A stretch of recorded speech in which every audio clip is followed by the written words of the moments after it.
Hello to everyone who will listen to this online talk. My name is Maria Zolkin. I'm representing Ilko Kucher Democratic Initiatives Foundation, leading their regional security and conflict studies. And today it's my great honor and pleasure to talk to one of our colleagues, to one of the most prominent Ukrainian experts in the areas of foreign policy and security issues, Oleksiy Melnik, who is co-director of Foreign Relations and International Security Programs at Razumkov Center. Oleksiy, nice to see you, and thank you for agreeing to have this talk with us. Hi, Maria, and thank you for inviting me.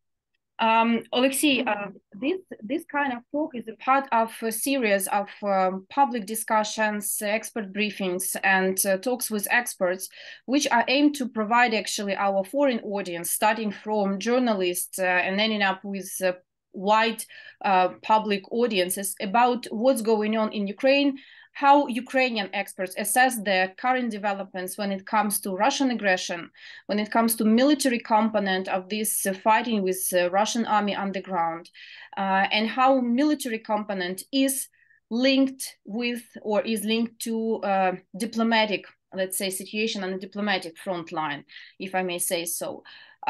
Today, when we have this talk with you, so it's a big, let's say, diplomatic event taking place right now.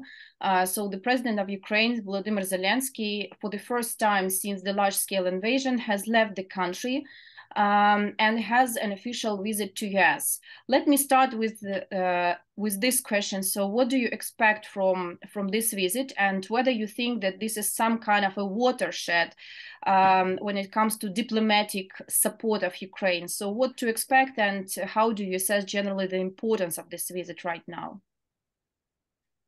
First of all, this is, as we all know, this is the first visit of Ukrainian president during 300 days of the war.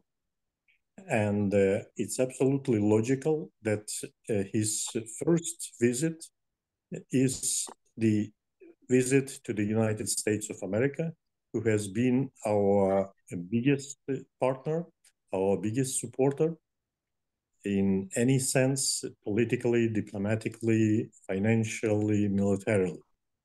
And it's absolutely, as I said, logical that he makes his first trip to the United States of America. Also, it's a good news that President Zelensky now feels quite secure to leave the country for at least for a couple of days.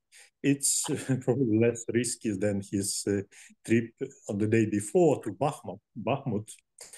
But it tells us that the situation is, despite all the bad things that we see and we know, the situation is mainly under control in Ukraine. And going to your question about our expectations, usually we should not expect any big surprises from such visits. I'm absolutely sure it was not a spontaneous decision. It was probably discussed without any announcements in advance.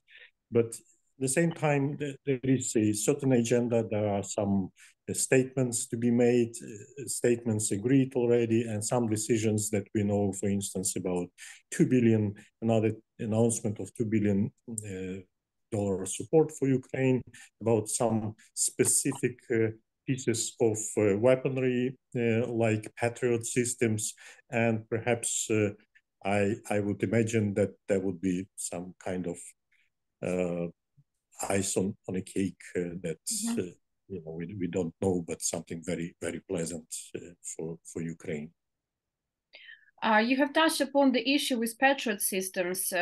These days, we can often find in some kind of expert opinion pieces or in some coverages provided by the international media that this might be some kind of crossing the red line, which symbolically was in the mindset, let's say, of our foreign partners when it comes to specific types of weapons which were not previously supplied to Ukraine.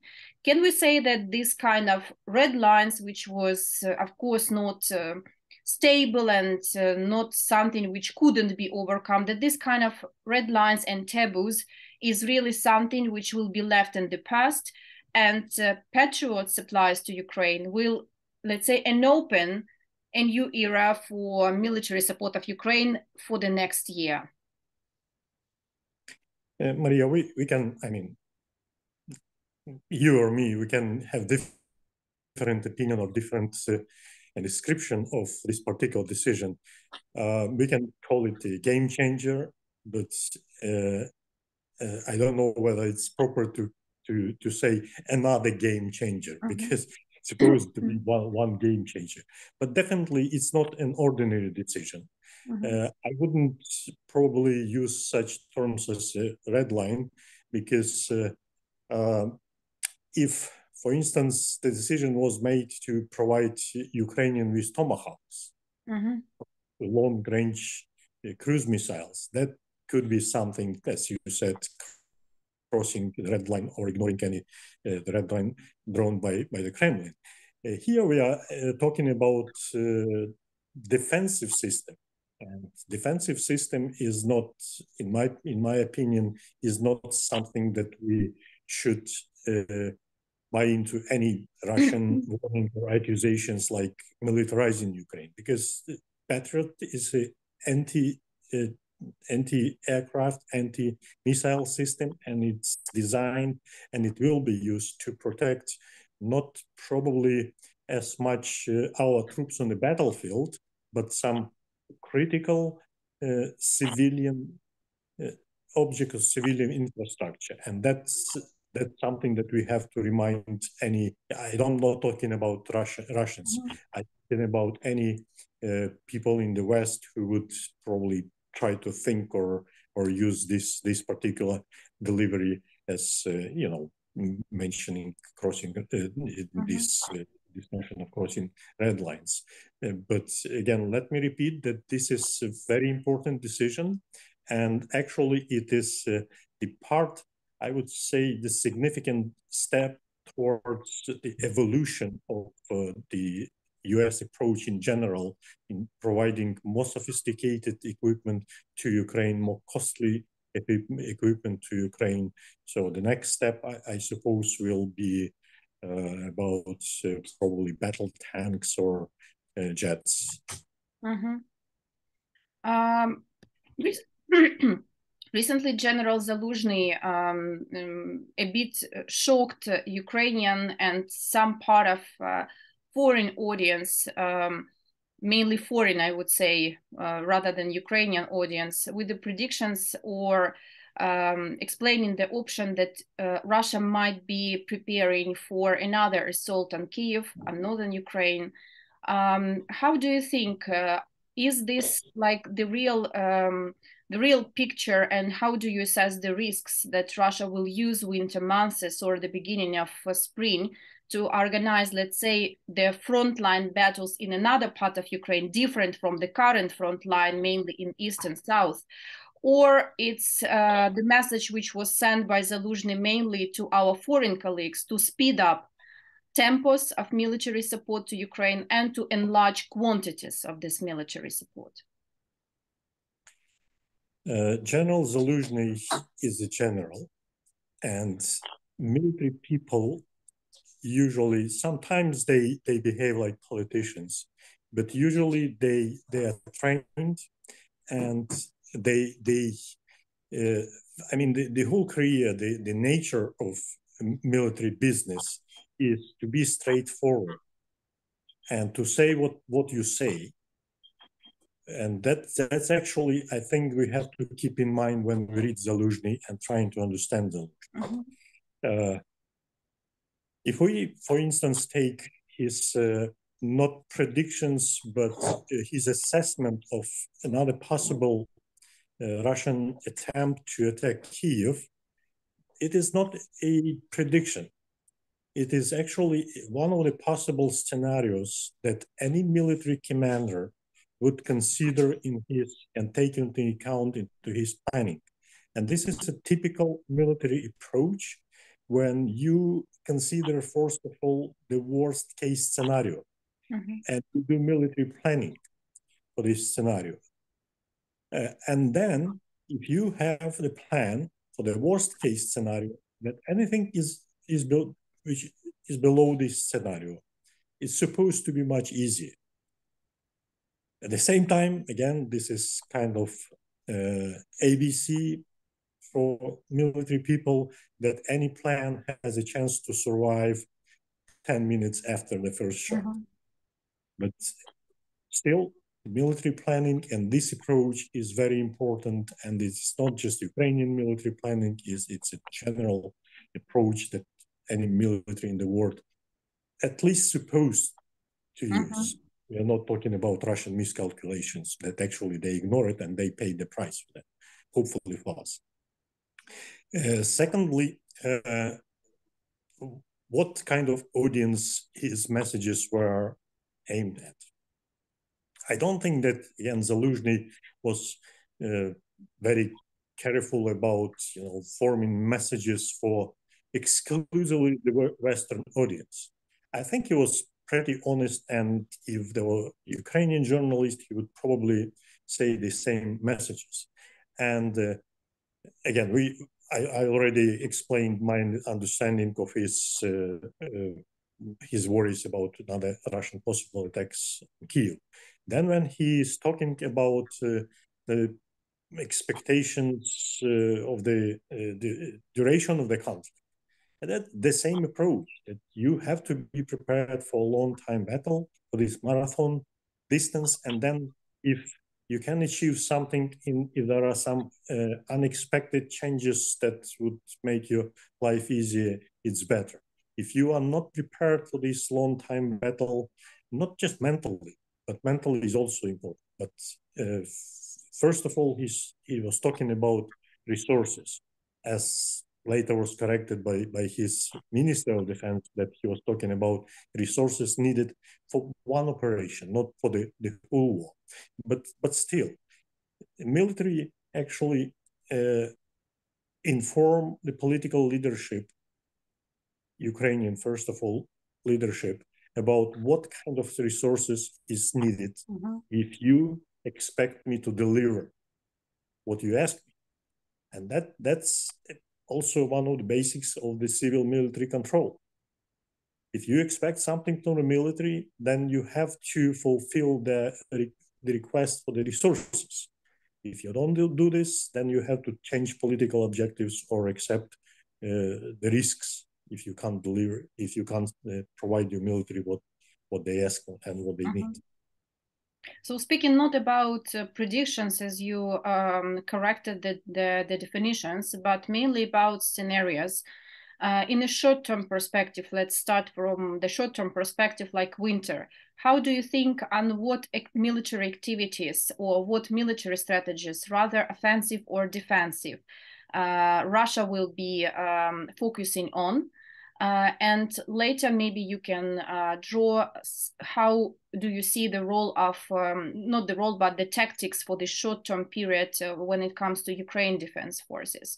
So what do you expect? Whether the Ukrainian army will try to regain the control until over some territories, or mainly try to defend the current front line with, let's say, postponing counteroffensive to spring or later?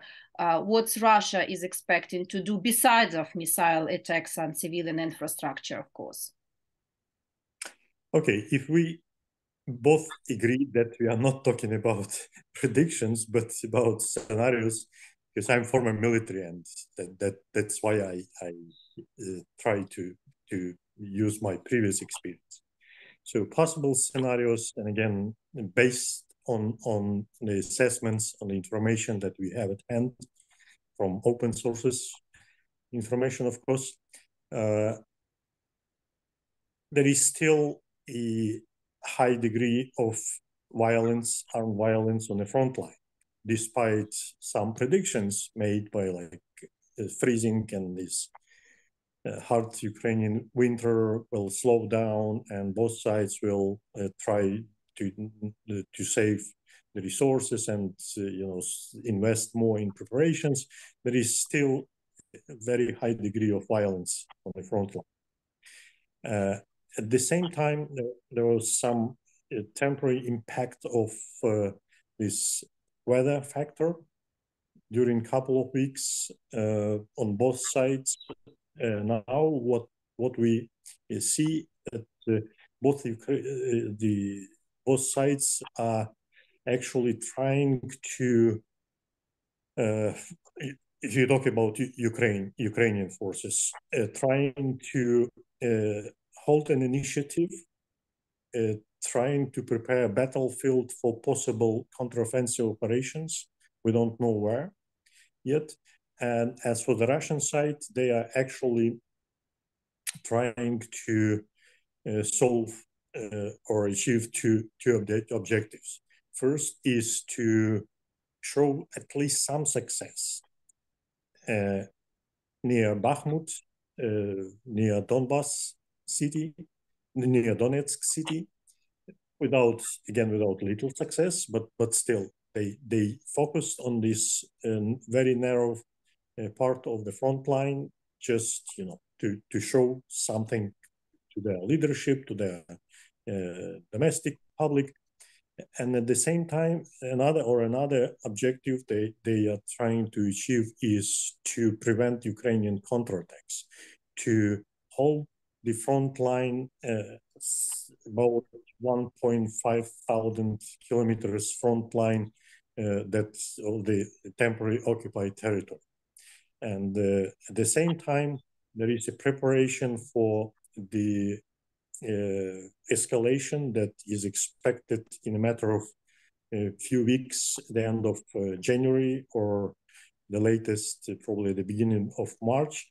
Both sides are trying to generate human resources to accommodate some weaponry, ammunition for the future offensive or counteroffensive, depending what side we are talking about, offensive or counteroffensive operations. By the way, or some evidences that that Russians conducted this so-called open-ended temporary mobilization. Mm-hmm. According to some estimates, half of these newly mobilized people they already sent to the front line, and another half, which is probably 150 to 200,000, they've been already under training, they've been equipped, and they expected to be sent to the front line in the period that I mentioned about. And at the same time, we know the situation, and I'm pretty sure that Ukrainian military command is also not just waiting until the moment that these Russian reserves would come and do what they're supposed to do. But most probably Ukraine will try to strike first, and again, try to make another surprise for the Russians. Can you please help our foreign audience to understand what's going on in the south of Ukraine?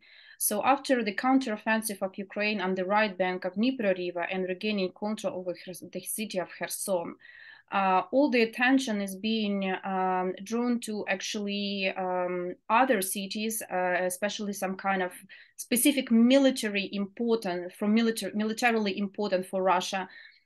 Points like Melitopol. What's going on there? If Ukraine is conducting some kind of preparations from your experience, like a military person, when it comes to constant targeting by heavy artillery, all these military bases there beyond the current division line in the south? As I mentioned earlier, that I think that Ukrainian military command is able to deliver another unpleasant surprise for the Russians. And having said that, I mean that for many observers who look at the map, who read different reports, they would say, okay, this is the most appropriate, and here the Ukrainians will deliver the next strike. And at the same time, probably do the Russians. I mean, Russian military.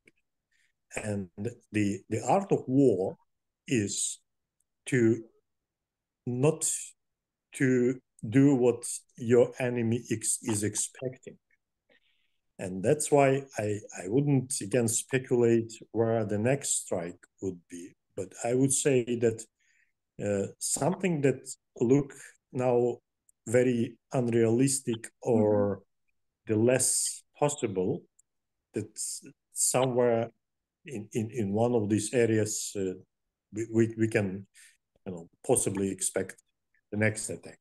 Again, there should be a surprise, and this is the essence of the art, and we art of war. Sorry, and also you haven't mentioned, for instance, Belarus yet. I assume that was one of your next questions, but also we should consider some, I would say, not traditional some actions or not traditional approach towards this threat coming from Belarus. Yeah, exactly. I think that I also wanted really to touch upon Belarus and what's going on, like actually on the Ukraine-Belarus border. And of course, we understand that Russia might be interested in opening, let's say, another front, even not for maybe occupation of some territories in the north of Ukraine, but mainly to interrupt, for instance, or to threaten the land routes for military supplies for Ukraine, weapon supplies for Ukraine, to distract Ukrainian forces. So there might be different strategies. But here, after this, like some kind of military component, I would like to try to link it, to connect it with what's going on on diplomatic front, let's say. After Ukraine has regained control over part of Kherson region, simultaneously, in an accurate way, but still, some signals or some voices outside of Ukraine started appearing about to what extent should in fact Ukraine will be principally standing firmly when it comes to regaining control over its territories, and whether Crimea and entire Donbas should be part of this deoccupation strategy, because Ukraine insists on that, and official action, none of our partners have rejected that idea. So everyone is now officially supporting the occupation of entire Ukraine, including Crimea and Donbas. But still, don't you have a feeling or an impression, or maybe you have an experience with some kind of your foreign colleagues, that these voices, just to check whether Ukraine is so serious about the occupation of Crimea, or there might be or should be some kind of a compromise. So do you have a feeling that there's some kind of, testing on the side of experts outside of Ukraine, some politicians? How do you assess the situation, and if it is a challenge for Ukraine that these voices might be appearing in the future as well? I agree with you absolutely that it's a testing ground, trying these attempts to test the ground. First of all, as you said in your question, how serious are Ukrainians about the occupation of Crimea? Right. Not just the occupation of Crimea, but trying to achieve the objectives they made declarations, including the occupation of Crimea. And my answer would be it's like a glass of water, half full, half empty. It depends how we see the situation and what kind of conclusions we are ready to make. and what kind of actions we are prepared to take. If we think about Ukraine's ability to sustain this, as now it's absolutely clear, a protracted conflict, for how long Ukraine is prepared to suffer. Mm-hmm. And here, as I said, half full, half empty. Ukraine is heavily dependent on external support. Yeah. Something like $5 billion or euros, no matter of external support. Without this support, Ukraine will not probably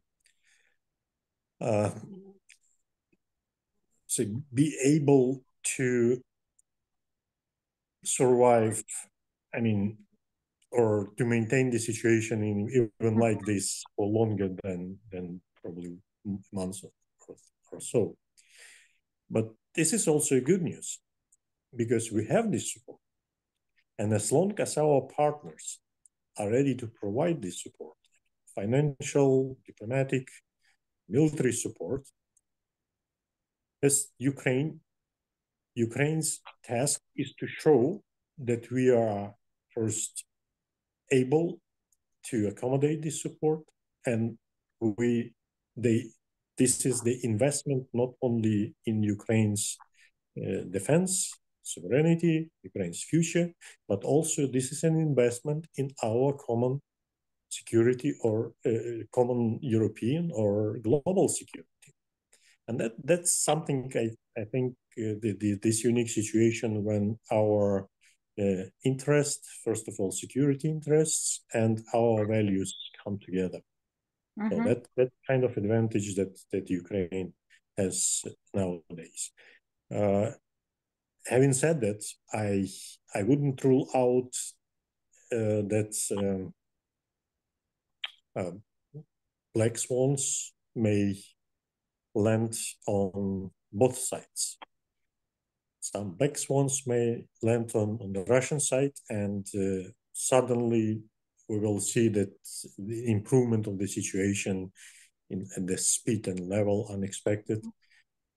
We have to be, at least mentally, you can't be prepared for black swans because of the nature of black swans, but at least mentally, you have to be prepared for some unpleasant surprises. And at a certain moment, perhaps Ukraine will need to take very hard political choices, compromises. I mean, not compromising our sovereignty or territorial integrity as such, but at least to accept some different versions, some different approaches to these long-time solutions. First of all, I'm talking about Crimea, for example. I do share concerns of our Western partners that this is probably one of these real red lines for the Kremlin, as long as there is Mr. Putin in the Kremlin. If Mr. Putin, because this is one of his biggest achievements, and I can hardly imagine that he voluntarily would agree to give up Crimea, just, because the situation is so bad for Russia, or for his campaign. That's just one clue that we have one of these questions that we have to keep in mind. And elaborating a little bit on the Crimea issue, speaking not politically, but mainly from security and defense point of view, how do you think, if under any circumstances Crimea for a long period of time more from now is still under the control of Russia, will it be possible to say that this war is ended? I mean, we all know that Crimea, and you know it better than I do, that Crimea was made a full-fledged military basis for Russia. And with this kind of military basis like on the peninsula, will Ukraine be able to speak politically about any kind of, let's say, freezing of this conflict, what to say even about finishing it?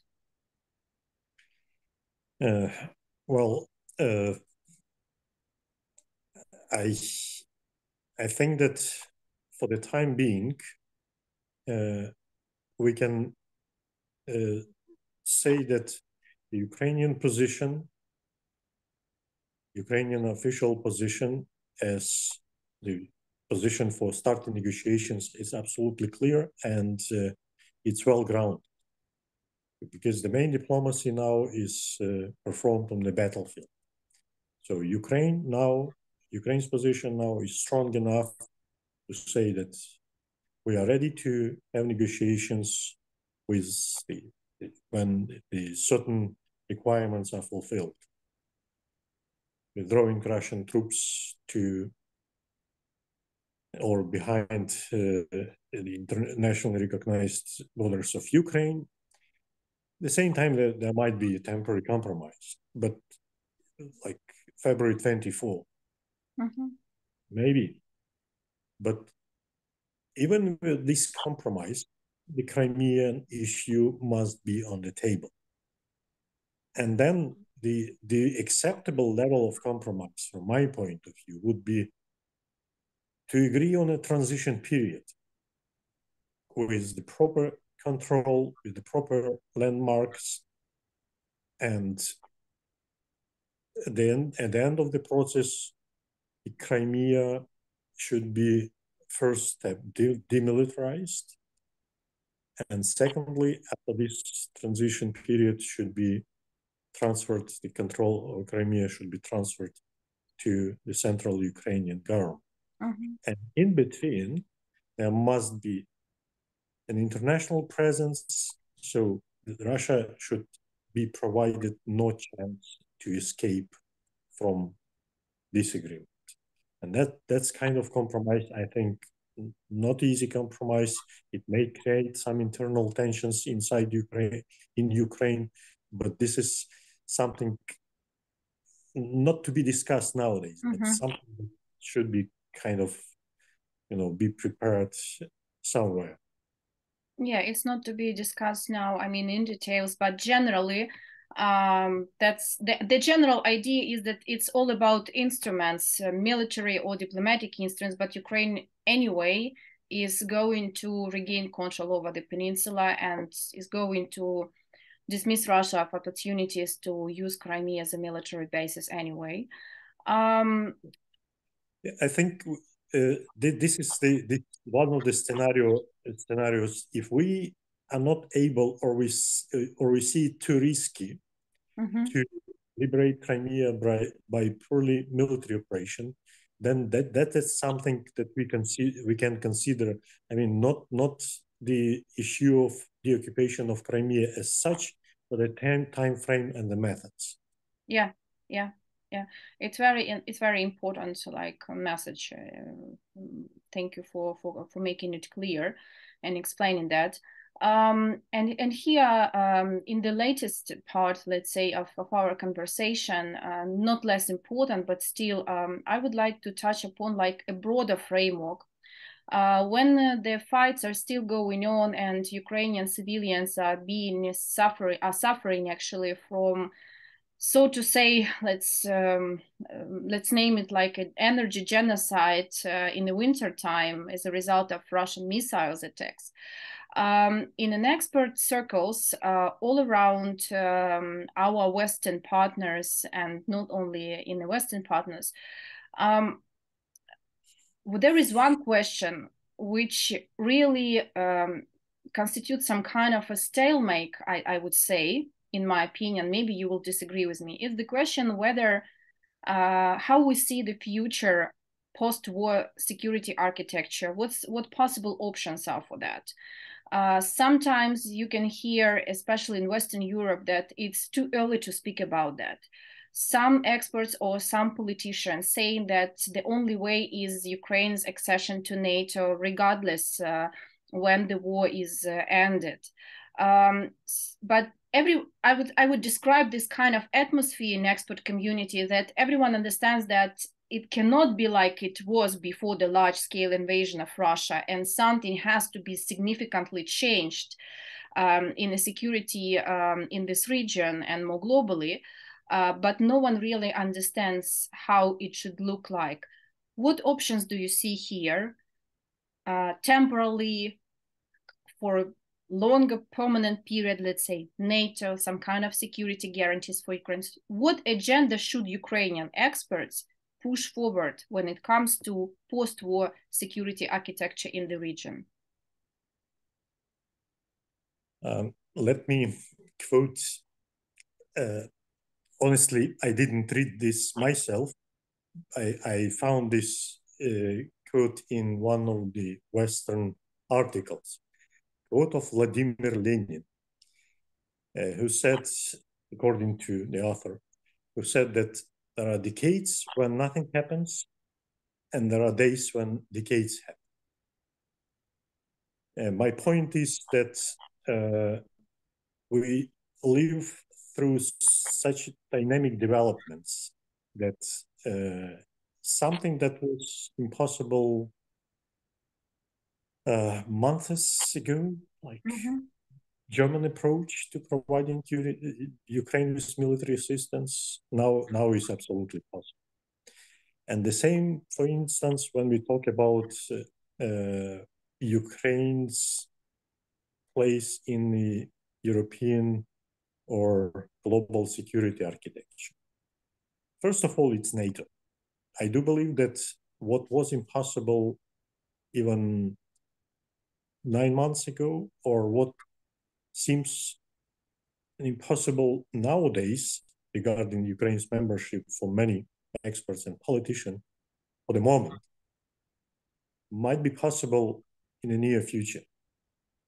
And if we had more time, I would probably try to explain my understanding of this mantra that the Article 5 is kind of restrictions that NATO can't, overcome when talking about Ukraine's possible membership, because if Ukraine is accepted as a NATO member, it will be an invitation to war with Russia. I don't agree with this. And again, as I said, if we had more time, I would explain why. So I don't see Article 5 as an obstacle. I do agree that a decision of accepting a new member to North Atlantic Organization of North Atlantic Treaty should be based on the assessment that this new member will threaten the security of the whole organization. I agree. And then again, we can have different opinion. I fully confident that Ukraine's accession to NATO with Ukraine's defense capabilities, with Ukraine's experience, this is such a great value that NATO should consider. Not today, probably not tomorrow, but it shouldn't be postponed for like indefinite future. In any case, NATO, the European Union, they are both under the process of transformation. And again, the tempo of this transformation, if you look at their strategic documents adopted earlier this year, and what the changes being made to their policies, how the European Union suddenly, on the way to finding its mission, its global mission. So I think that Ukraine has the full right to take its own place in both the European Union or NATO, even not before becoming a formal NATO member. Ukraine now enjoys almost the full rights and benefits of being a member of NATO. What kind of security sector Ukraine needs for the future? Definitely, this is one of the key areas that Ukraine should invest. No matter what's going to happen with Russia after this war, Russia will be there. in one part or in few parts, but Russia will be there. And I'm afraid that the deep roots of the Russian aggression, they will be there again. And at a certain time in a matter of decades, I wouldn't rule out that our children or our grandchildren will face the same problem. I'm not one of those who believe that one day Russia will become a civilized democratic nation. Let me be wrong, but this is something I don't believe. So that's why Ukraine has to invest in its security sector.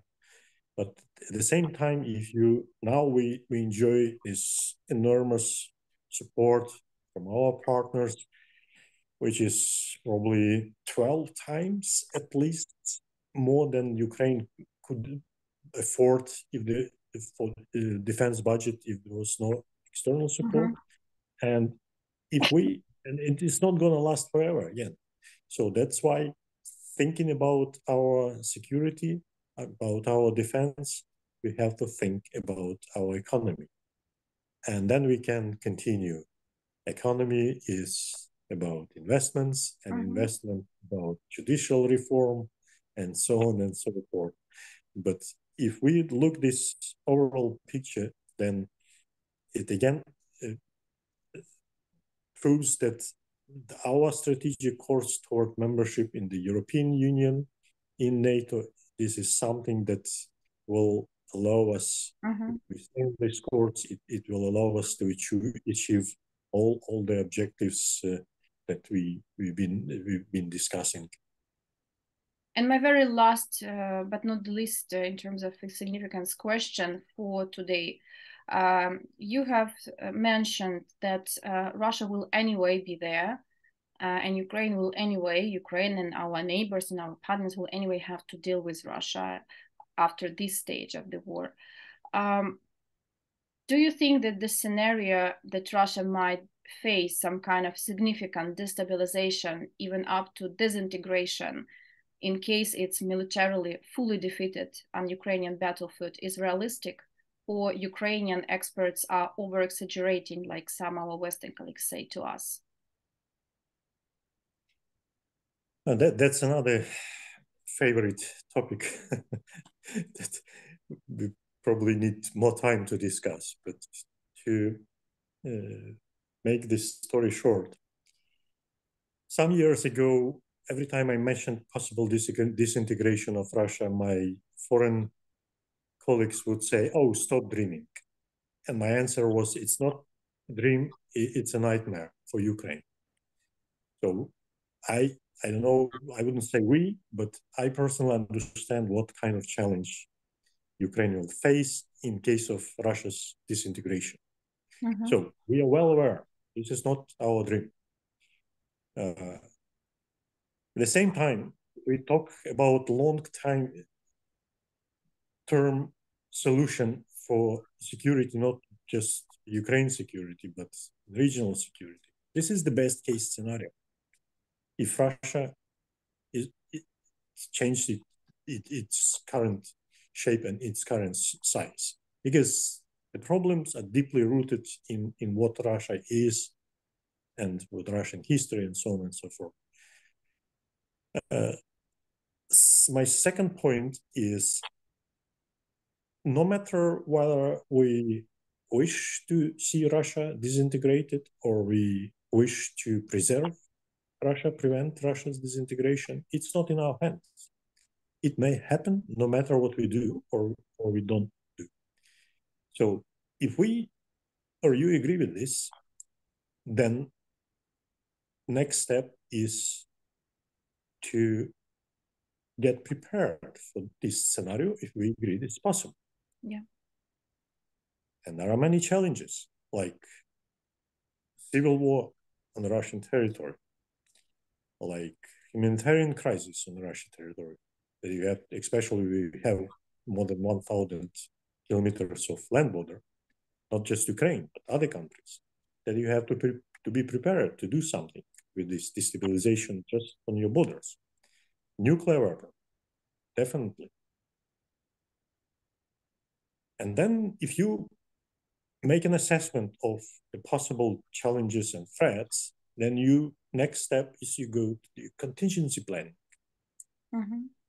And you have your plan in front of you, maybe not perfect, but at least you are prepared mentally, and you start planning your resources, your capabilities to deal with this possible challenge. And then why it is important, it's not just talking about predictions or because you have spare time and spare resources, because this is something that is realistic. And there is realistic not just from the point of view of being prepared for some unpleasant developments, but for your current policy. Because at a certain moment,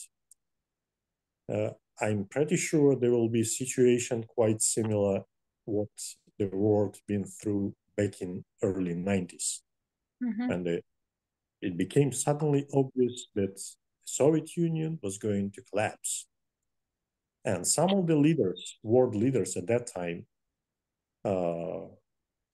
Margaret Thatcher, for instance, he said that they were so eager to preserve Soviet Union from the collapse. And later on, she admitted that they had no mental or financial resources to prevent it from happening. So at a certain moment, we may face the same situation, and then there will be a choice, either to do whatever possible to make this mission impossible to prevent Russia from collapse, or not to do anything, just let it happen, because we are prepared. Mm-hmm. I think it's a good sum up for to think about the future and to get prepared. I think Ukrainian experts are pretty good right now in terms of setting the agenda, not only for Ukrainian decision makers, but politicians and decision makers abroad, because Russian aggression against Ukraine is not just Ukrainian problem, it's a problem for not only regional, but even global security. So Alexei, thank you very much for your time. We're a bit out of time, which I promised we will spend together online. So sorry for that, but it was extremely valuable. I will remind our listeners that today we had an honor and pleasure to listen to Alexei Melnik, who is co-director of foreign relations and international security programs at one of the best Ukrainian think tanks, Razumkov Center. Alexei, thank you. And I hope to see you in a safe Ukraine soon. Thank you, Maria. Thank you for having me.